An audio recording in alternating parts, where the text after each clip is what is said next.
The fluorescent lights in my auto shop buzzed like dying insects as I wiped grease from my hands with an old rag. It was past 9 on a Friday night, and most folks in Cedar Ridge, Texas, were either at home watching television or down at Murphy's Bar drowning their weekly sorrows in cheap beer. I preferred the company of carburetors and chrome. They never lied to you, never pretended to be something they weren't. That's when I heard Jillian's voice drifting through the thin walls between my shop and our house next door. She was on the phone, and something in her tone made me freeze mid-wipe. It wasn't the voice she used with clients from the law firm, all professional and clipped. This was different. Softer. Intimate.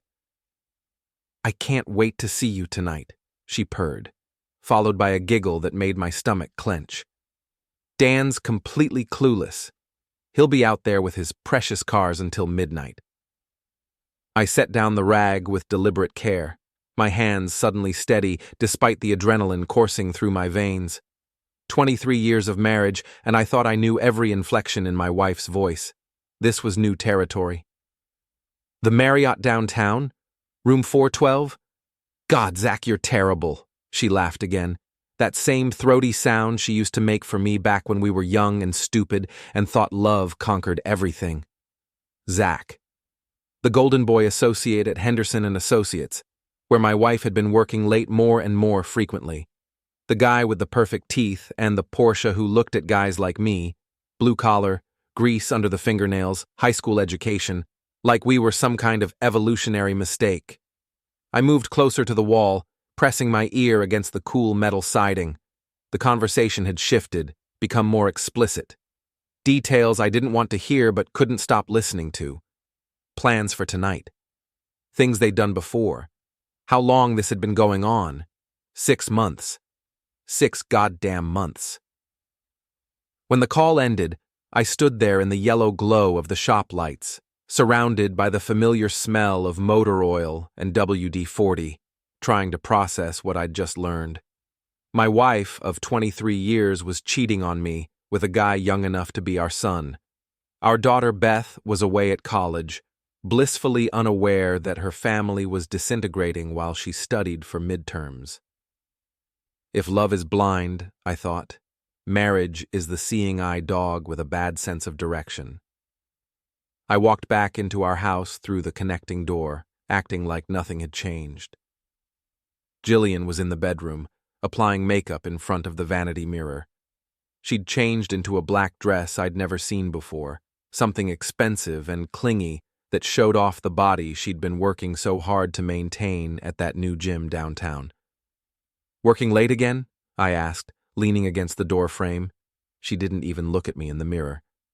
"Henderson's got me on the Morrison case. You know how it is." I knew how it was, all right.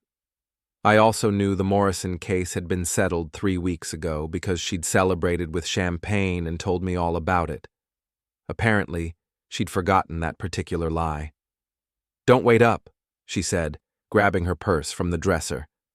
The same purse she'd left sitting open on the kitchen counter yesterday while she showered.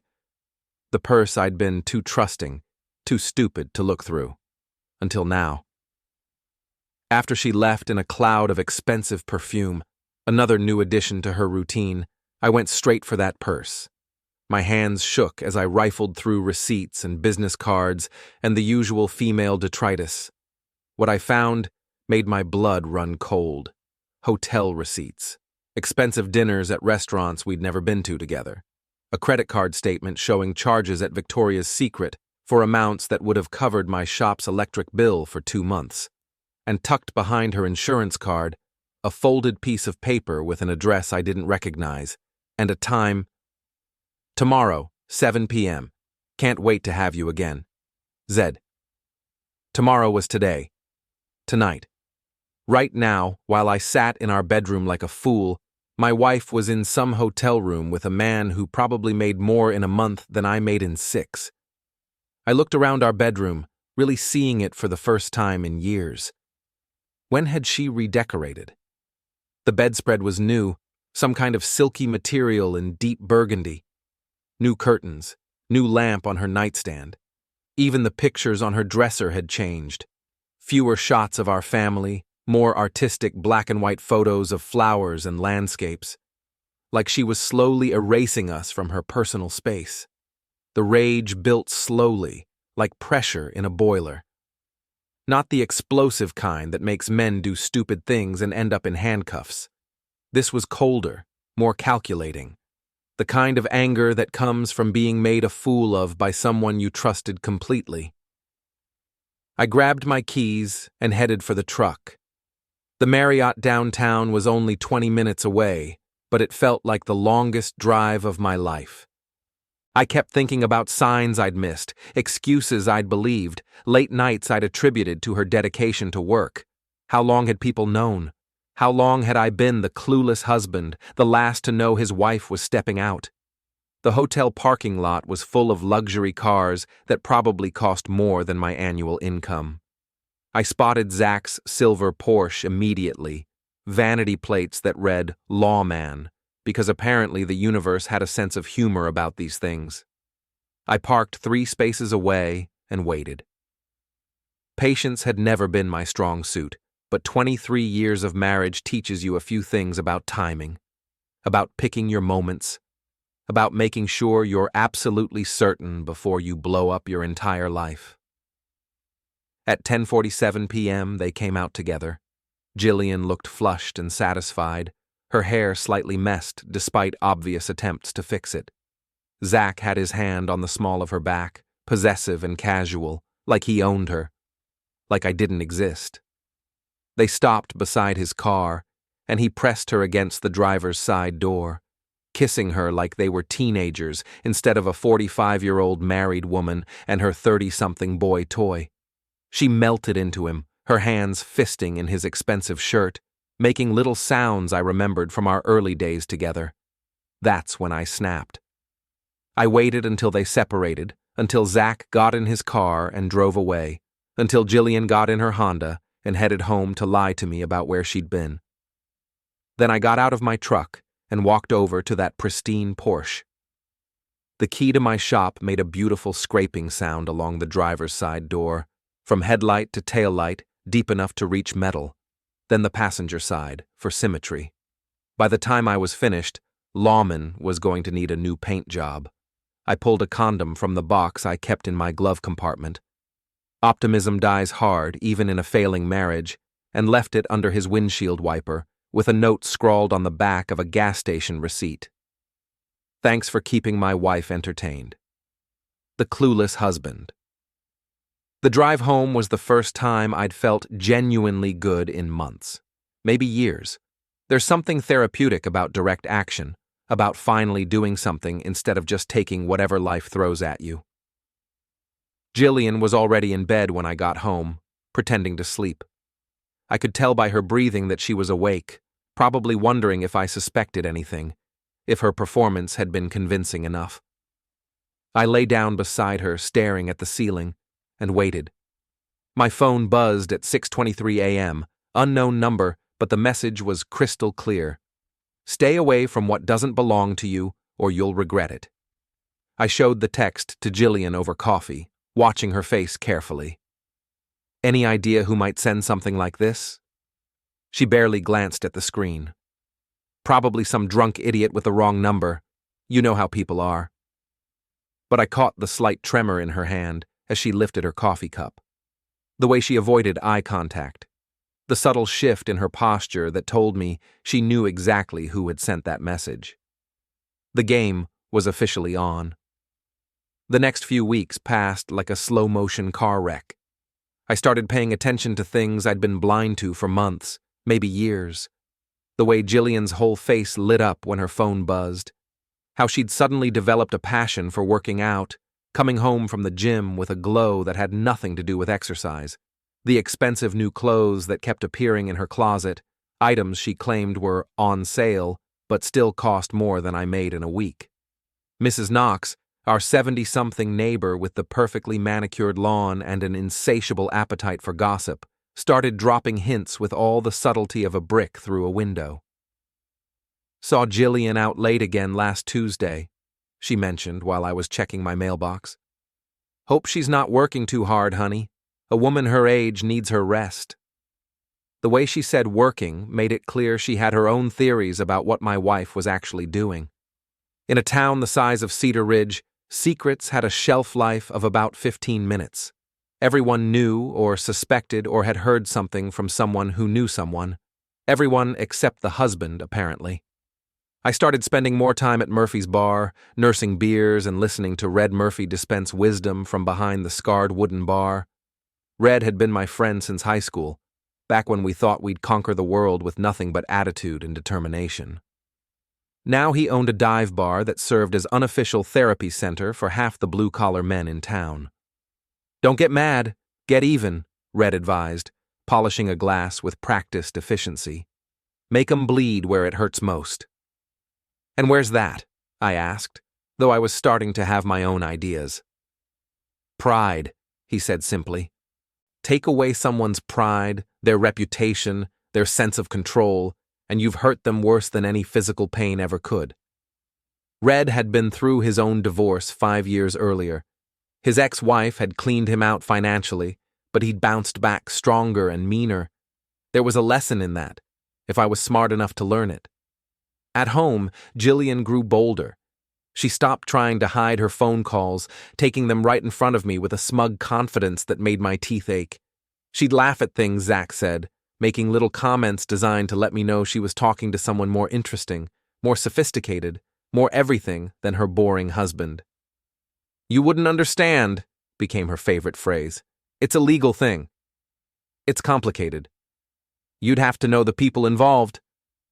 She started coming home wearing his clothes, a jacket that was obviously too big for her, a men's watch she claimed to have borrowed from a colleague. She'd leave her phone unlocked on the kitchen counter, practically daring me to look. When I finally did, I found photos that made my stomach turn. Not just the explicit ones, though there were plenty of those. It was the casual intimacy that hurt most. Pictures of them at restaurants, at bars, at events around town. Jillian looked happier in those photos than she had in years of pictures with me.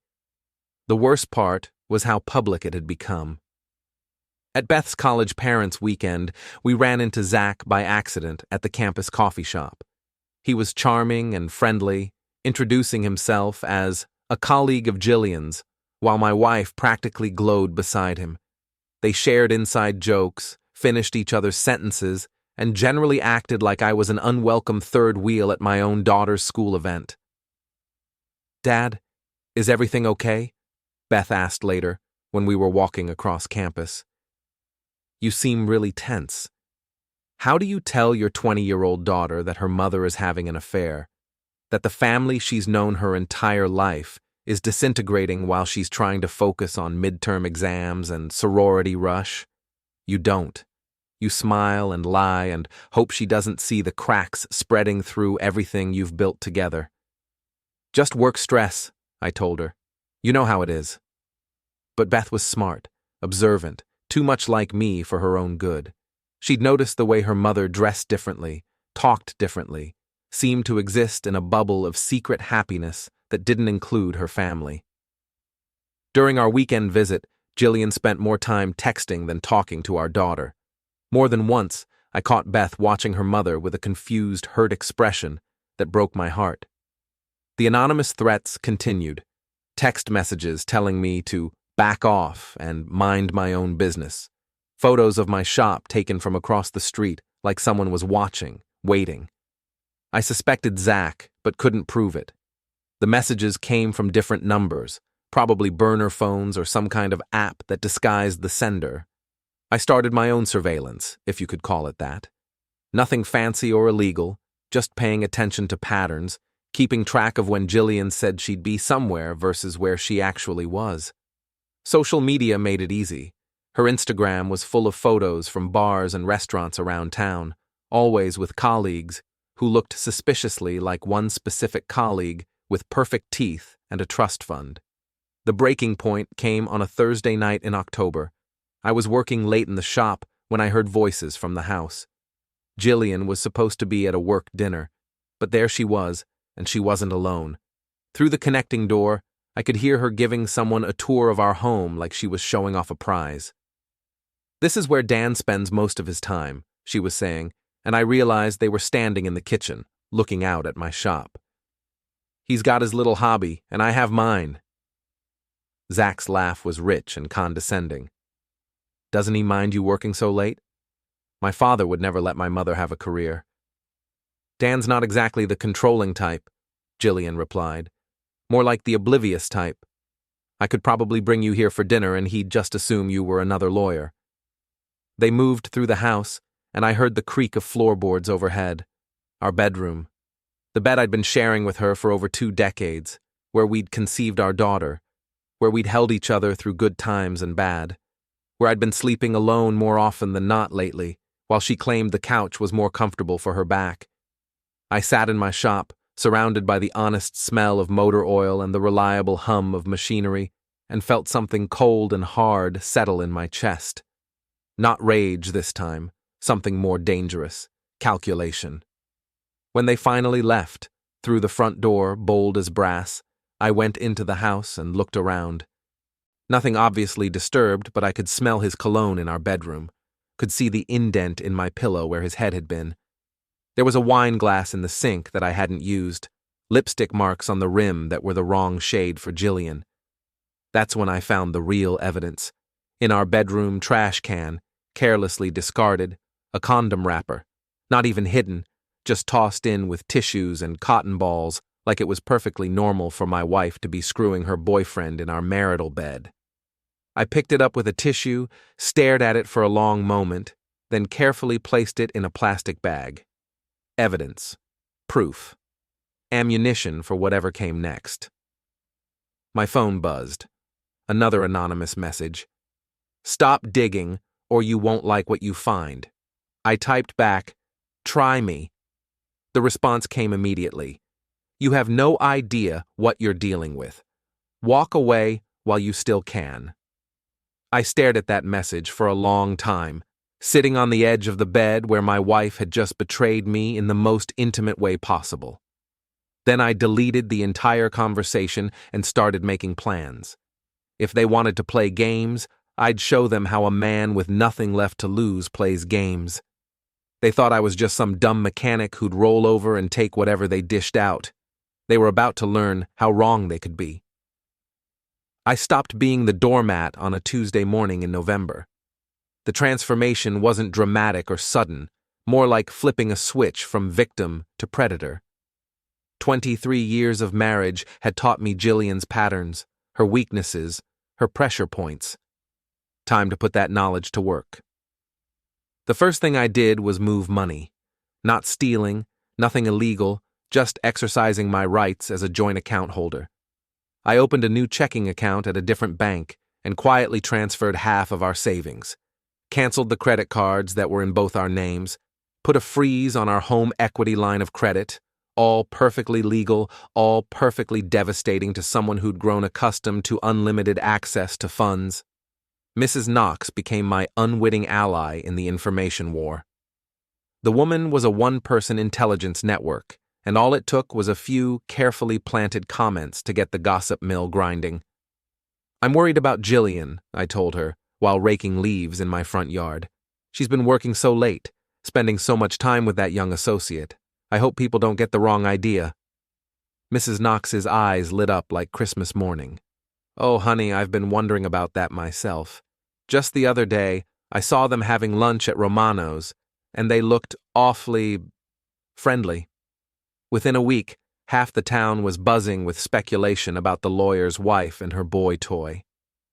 In a place like Cedar Ridge, reputation was currency, and I'd just started devaluing Jillian's stock. The wedding idea came from Jillian herself. "We'd been married so young," she said, "barely out of high school and too broke for anything fancy. Wouldn't it be romantic to renew our vows? Have the big celebration we'd never been able to afford? Invite everyone we knew and really do it right this time?" I agreed enthusiastically. Too enthusiastically if she'd been paying attention. But Jillian was so caught up in her double life, so confident in her ability to manipulate me, that she missed all the warning signs. "Let's make it soon," I suggested. "Why wait? We're not getting any younger." She loved that idea. Probably figured she could have her cake and eat it too, play the devoted wife for the cameras while continuing her affair on the side. Maybe she even planned to leave me after the ceremony, take half of everything, and run off with Zach. The renewed vows would make the divorce settlement even more favorable to her. We set the date for December 15th, just 6 weeks away. I threw myself into the planning with an enthusiasm that should have raised red flags.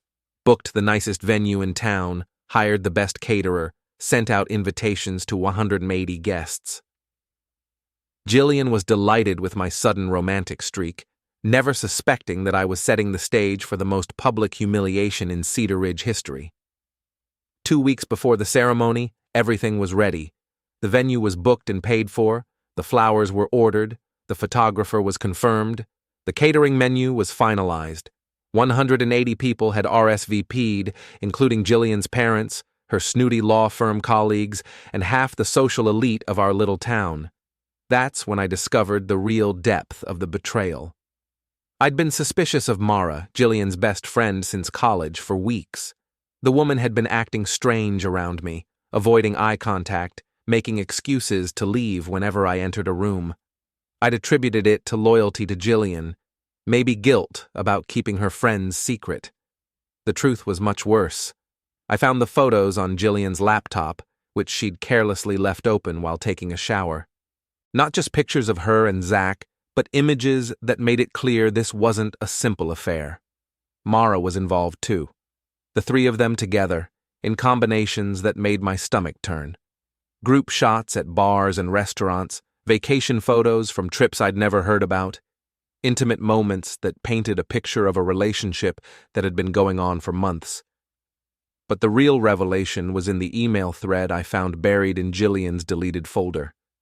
Messages between Mara and Zach that went back over a year, long before the affair with my wife had started. They'd been planning this. All of it. The seduction, the affair, the gradual destruction of my marriage. The motive was buried in an email from Mara to Zach, dated 13 months earlier. I've been waiting 3 years for payback. Dan fired me from his shop for attitude problems, cost me the best job I ever had. Now, I'm going to cost him everything. 3 years ago. I barely remembered firing her. She'd worked for me for maybe 2 months, showed up late constantly, had an attitude problem with customers, and generally acted like the world owed her a living. Letting her go had been a no-brainer business decision. Apparently, it had also been a declaration of war. She'd been playing the long game, staying close to Jillian, waiting for the right opportunity, the right weapon. When Zach joined the law firm, young and handsome and ambitious, she'd found her perfect tool for revenge. Seducing him had probably been easy. Convincing him to seduce my wife had probably been even easier, especially with Mara pulling the strings and providing inside information about Jillian's vulnerabilities, her frustrations with our marriage, her midlife crisis insecurities. I sat in my shop that night, reading through months of emails and text messages, piecing together the conspiracy that had destroyed my marriage. They'd played me perfectly, using my trust, my complacency, my love for my wife against me. They thought they were so clever, so sophisticated, so much smarter than the dumb mechanic who wouldn't know what hit him. They were about to learn the difference between clever and smart.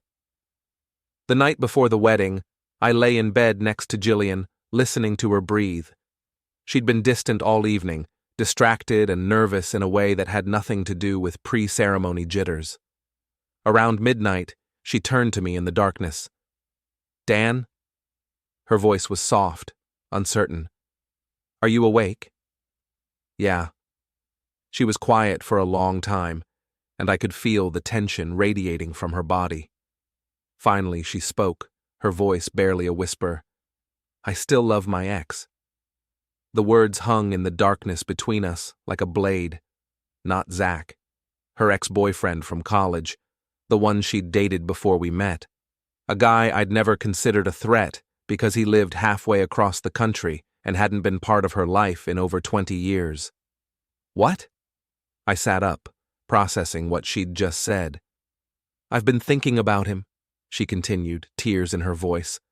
about what might have been, about whether I made the right choice when I chose you. Why are you marrying me then? I asked, though I already knew the answer. The wedding was her exit strategy. A final performance before she disappeared with whatever she could take from our life together.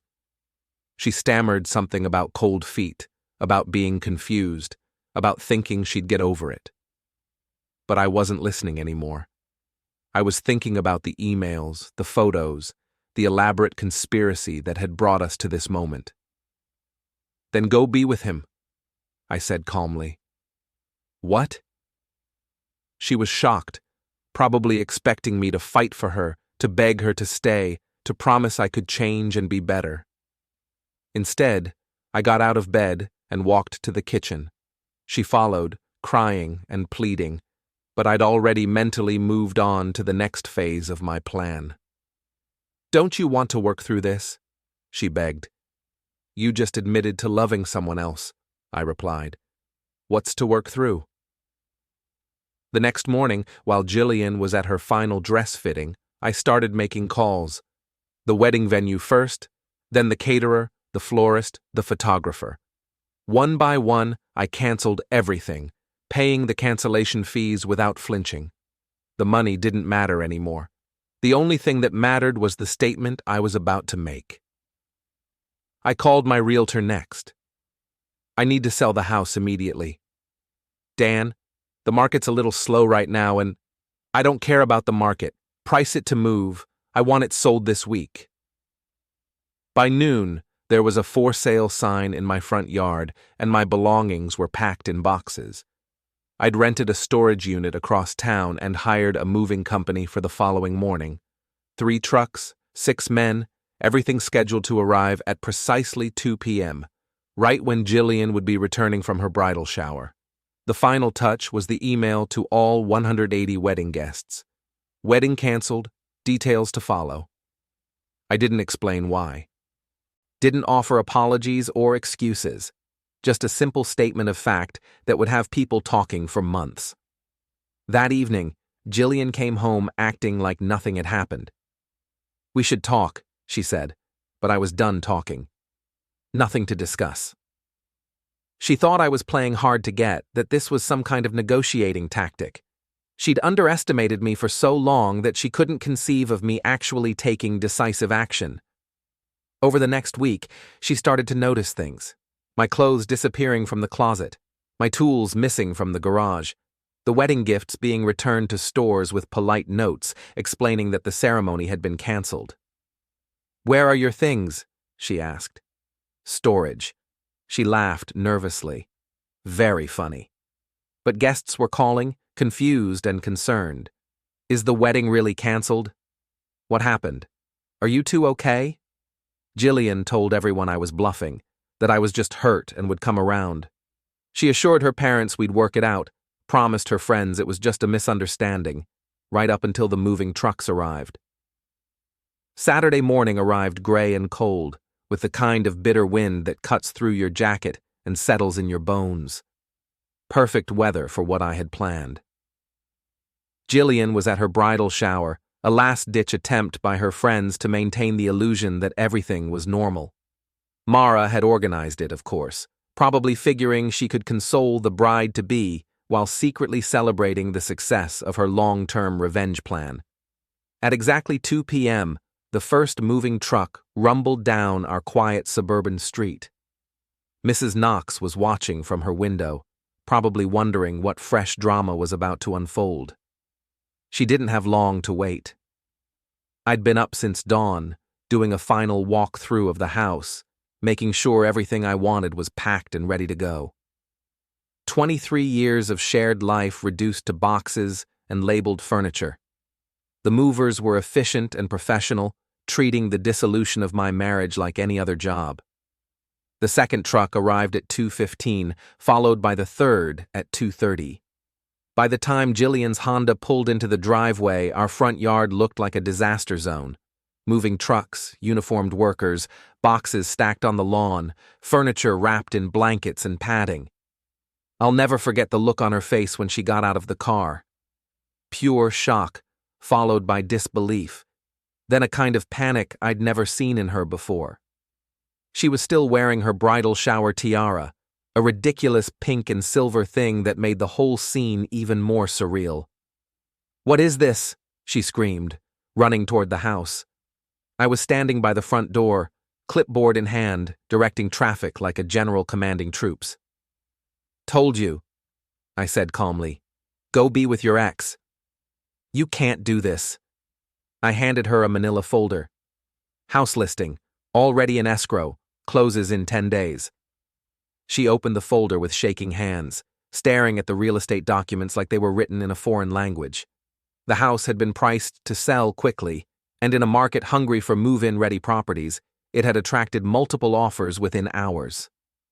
"Where will I live?" Her voice was breaking, the reality of the situation finally sinking in. I shrugged. Not my problem. The movers kept working, carrying out the couch where we'd watched 1,000 movies together, the dining room table where we'd shared countless family dinners, the bed where our daughter had been conceived. Each piece of furniture that disappeared made the house feel more like an empty shell, a monument to everything we'd built and lost. Neighbors had started to gather, drawn by the spectacle of a marriage ending in real time. Mrs. Knox was in her element, probably already composing the story she'd tell at church tomorrow. The Hendersons from across the street were pretending to work in their garden while stealing glances at the drama unfolding in our driveway. "I chose you!" Jillian cried, grabbing my arm. "I chose you, not him!" "You chose too late," I replied, gently removing her hand. The last truck pulled away at 4:30, leaving behind an empty house and a broken woman standing in the driveway with a suitcase. The realtor arrived at 5 p.m. with potential buyers for a walkthrough, forcing Jillian to leave. She had nowhere to go. Her parents, disgusted by the scandal and the public embarrassment, had made it clear she wasn't welcome at their house. "You caused this mess," her mother had said. "You can figure out how to fix it."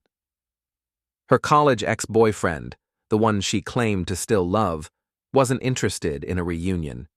When she called him from the hotel where she'd taken refuge, he'd been confused and uncomfortable. "Jillian, I thought you were getting married." "I'm married too. Have been for 15 years.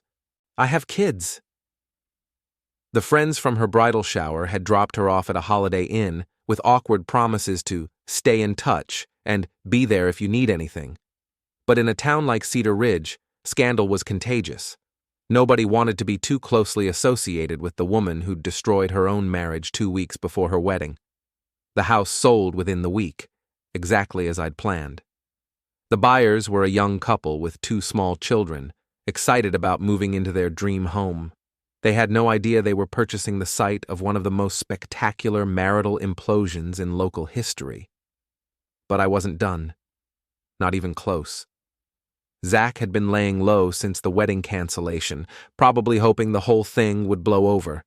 His Porsche had been repaired, but his reputation was starting to show cracks. Word was spreading through the legal community about his involvement with a married woman, and Henderson and Associates was a conservative firm that valued discretion above almost everything else. I helped that reputation, along with a few strategic phone calls. Anonymous tips to the State Bar Association about potential ethical violations. Copies of some of the more explicit photos sent to the managing partners at his firm, along with documentation of how long the affair had been going on. Nothing illegal, just information that painted a picture of a young attorney who lacked judgment and professionalism. The confrontation with Mara came 3 days after the house sale was finalized. She showed up at my shop around closing time, looking nervous and trying to act casual. "Dan, I heard about you and Jillian. I'm so sorry." I looked up from the engine I was rebuilding, studying her face. She was attractive in a sharp, predatory way, with the kind of calculated beauty that came from expensive makeup and regular salon visits. Hard to believe I'd once found her charming enough to hire. "Are you?" I asked. "Of course. Jillian's my best friend. I never wanted to see her hurt." "Funny thing about that," I said, setting down my wrench. I found some interesting emails on Jillian's laptop. Want to guess what they were about? The color drained from her face, but she tried to maintain her composure. I don't know what you're talking about. I pulled out my phone and started reading from screenshots I'd taken. I've been waiting 3 years for payback. Dan fired me from his shop for attitude problems, cost me the best job I ever had. Now I'm going to cost him everything. She didn't deny it. Couldn't, really, since I had the evidence right there in black and white. You orchestrated this whole thing, I continued. Found the perfect weapon in Zach, convinced him to seduce my wife, fed him information about her vulnerabilities. All because I fired you for showing up late and treating my customers like dirt. You humiliated me, she said, dropping the pretense. In front of everyone. Made me feel like nothing. So you decided to destroy my marriage. You deserved it. The honesty was almost refreshing. No more lies, no more manipulation, just raw hatred finally exposed to the light. You know what's funny? I said. I barely remembered firing you until I read those emails. You were so forgettable, so insignificant, that ruining your life didn't even register as important enough to remember. That hit home. I could see it in her eyes, the realization that her grand revenge plot had been motivated by something I'd considered routine business. But now, I continued, now you have my full attention. She tried to seduce me then, probably figuring she could salvage something from the wreckage of her plan. Moved closer, put her hand on my chest, suggested we could bury them both and start fresh. It was pathetic, really, watching her try to use the same tactics that had worked on Zach. I played along for a few minutes, letting her think she was making progress. Then I showed her the recording app on my phone, which had been running since she walked into my shop. Thanks for the confession, I said. I'm sure the State Bar Association will find it very interesting when they're investigating Zach's ethics violations. She left without another word, but I knew she'd be back. People like Mara don't give up easily, especially when they're cornered and desperate. The real confrontation was still coming. The final act was set for the annual Cedar Ridge Community Festival, a weekend-long celebration that brought together everyone in town for food, music, and gossip. Red Murphy was hosting a barbecue at his bar, and half the town would be there. The perfect venue for the kind of public reckoning I had in mind. I spent the week before the festival making preparations, printed copies of the most damaging emails and photos, prepared a speech that would lay out the entire conspiracy in terms even the dullest gossip could understand, arranged for a few friends to be strategically positioned throughout the crowd with their phones ready to record. In a town like Cedar Ridge, reputation was everything. I was about to show 3 people what it felt like to lose theirs all at once, in front of everyone who mattered. The festival was going to be memorable. The Cedar Ridge Community Festival was in full swing by the time I arrived at Murphy's bar on Saturday evening. Red had strung lights between the oak trees in his parking lot, set up picnic tables, and fired up the biggest barbecue pit in 3 counties.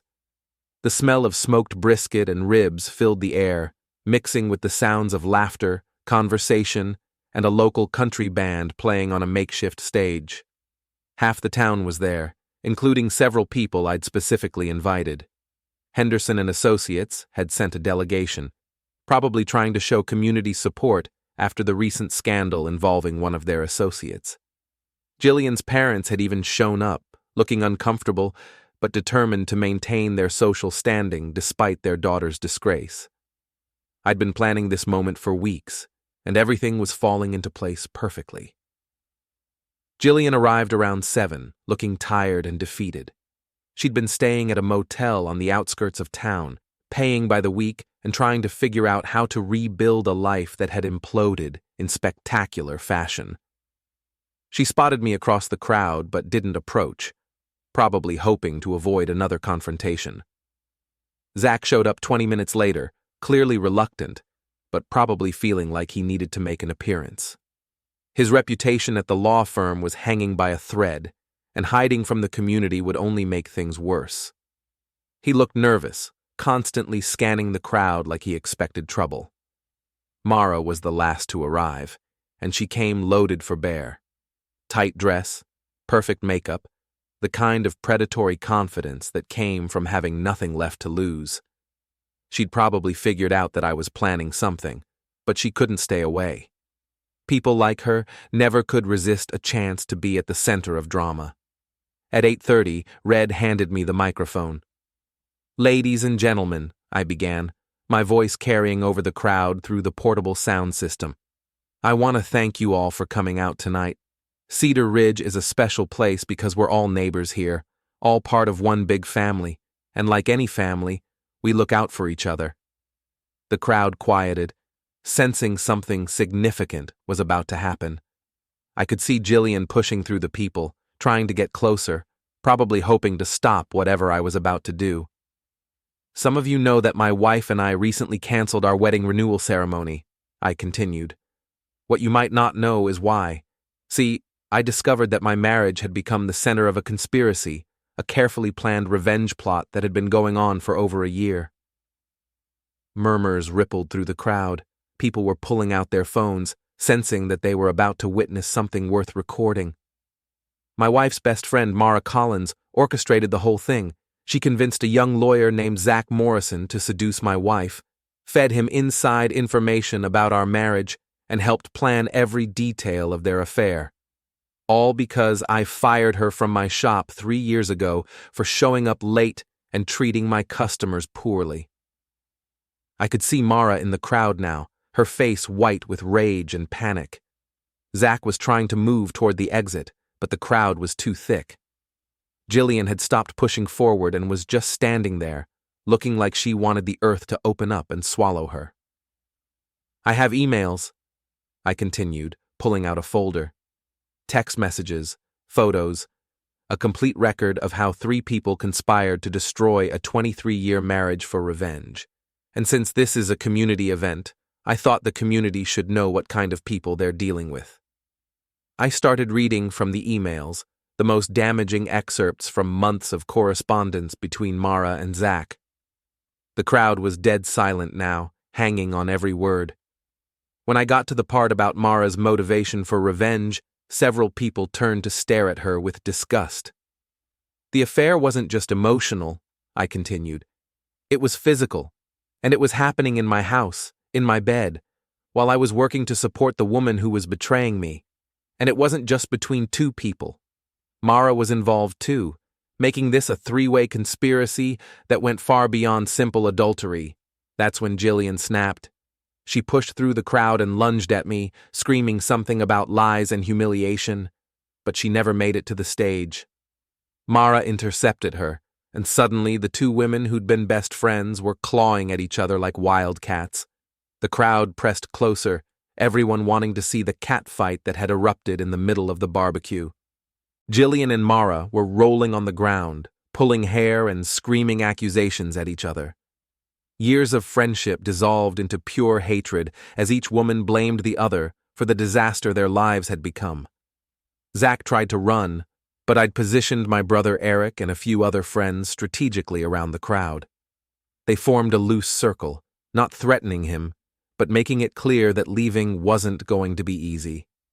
He stood there, trapped, while I continued reading from his emails and text messages. "This young man," I said, pointing at Zach, "thought he was so clever, so sophisticated, thought he could manipulate a small-town mechanic and steal his wife without consequences. But here's the thing about small towns, we take care of our own, and we don't forget." The crowd was getting uglier now, their sympathy clearly with me. Someone shouted, "Shame!" and others picked up the chant. Zach looked terrified, probably realizing for the first time that his actions had consequences beyond the legal profession. I held up my hand for quiet. "I'm not asking for revenge," I said. "I'm just asking for truth. These 3 people conspired to destroy my family, and they did it for the pettiest of reasons. They thought they were smarter than everyone else, thought they could manipulate and lie and cheat without anyone finding out. Well, now everyone knows."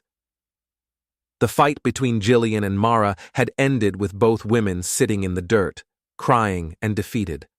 Their expensive clothes were torn, their makeup smeared, their dignity completely shattered. The crowd was taking pictures and videos, capturing every moment of their humiliation. But I wasn't finished. "There's one more thing," I said into the microphone. "My daughter Beth. Some of you might be wondering about paternity, given everything that's come out tonight. Well, I had a DNA test done." The crowd held its breath. Even Jillian looked up from where she sat in the dirt, terror in her eyes. "She's mine," I said simply. 100%. The one good thing to come out of 23 years of marriage, and the only reason I don't completely regret the time I wasted with her mother. I handed the microphone back to Red and stepped down from the stage. The crowd parted as I walked through them, everyone wanting to shake my hand or pat my back or offer words of support.